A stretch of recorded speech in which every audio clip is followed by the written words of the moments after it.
ఇక్కడ మీరు చూస్తున్నది అవకాడో. దీని నుంచి వచ్చిన ఫ్రూట్ను రిచ్ పీపుల్ ఫ్రూట్ అంటారు. అవకాడోలో చాలా వెరైటీస్ ఉన్నాయి భారతదేశంలో. ఫర్ ఎగ్జాంపుల్ చూడండి, వెస్టిండీస్ గ్రీన్ బల్బ్ ఉంది, ఇండియన్ యాష్ ఉంది, మెక్సికన్ యాష్ ఉంది, లాంగ్ గ్రీన్ బల్బ్ ఉంది, ఓకే, థాయ్ గ్రీన్ ఉంది.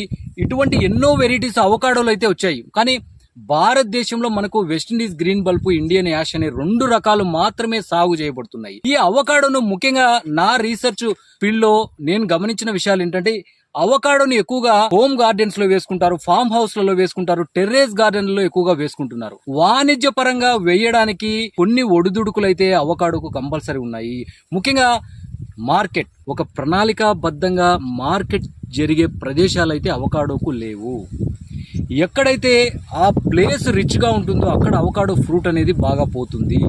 ఓకే, ఇక అవకాడో భవిష్యత్తులో చూస్తే వాణిజ్యపరంగా దీనికి మంచి డిమాండ్ వస్తే ఎకరాకు 10 లక్షలు ఆదాయం వచ్చే అవకాశం అయితే ఖచ్చితంగా ఉంది.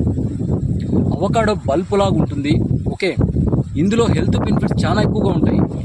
ఇది అవకాడో ఫ్రూట్ అనేది, ఇందులో మోనో అన్సాచురేటెడ్ ఫ్యాటీ యాసిడ్స్ ఉంటాయి, ఒమేగా యాసిడ్స్ ఉంటాయి.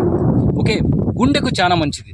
అవకాడోలో మనకు మెగ్నీషియం అధికంగా ఉండడం వల్ల నర్వస్ సిస్టమ్ బాగుంటుంది, అనగా నాడీ వ్యవస్థ బాగా స్టిమ్యులేట్ అవుతుంది.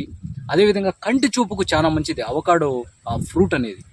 విటమిన్ ఈ ఎక్కువగా ఉంటుంది కాబట్టి చర్మ సౌందర్యానికి బాగా ఉపయోగపడుతుంది. అదేవిధంగా లివర్ను డిటాక్సిఫై చేయడానికి, ఇంకా మరీ ముఖ్యంగా వెయిట్ లాస్ ఎక్కువగా దీన్ని వాడుతూ ఉంటారు. ఇట్లా ఎన్నో ఆరోగ్య ప్రయోజనాలు అయితే అవకాడో ఫ్రూట్లో ఉన్నాయి. షుగర్ పేషెంట్స్కు చాలా మంచిది, ఎందుకంటే ఇందులో ఫైబర్ ఎక్కువగా ఉంటుంది కాబట్టి. ఇటువంటి లక్షణాలు అయితే అవకాడోకు ఉన్నాయి కాబట్టి, మంచి ఆరోగ్య లక్షణాలు ఉన్నాయి కాబట్టి భవిష్యత్తులో అవకాడో సక్సెస్ అయిందంటే వాణిజ్యపరంగా పండ్ల తోటల్లో వాణిజ్యపరంగా మంచి డిమాండ్ గల పంట అయితే ఖచ్చితంగా అవుతుంది. ఈ అవకాడోను మన పరిశోధనా క్షేత్రంలో వేసి మరిన్ని పరిశోధనా ఫలితాలు తీసి రైతు సోదరులకైతే తెలియజేయడం జరుగుతుంది. Thank you.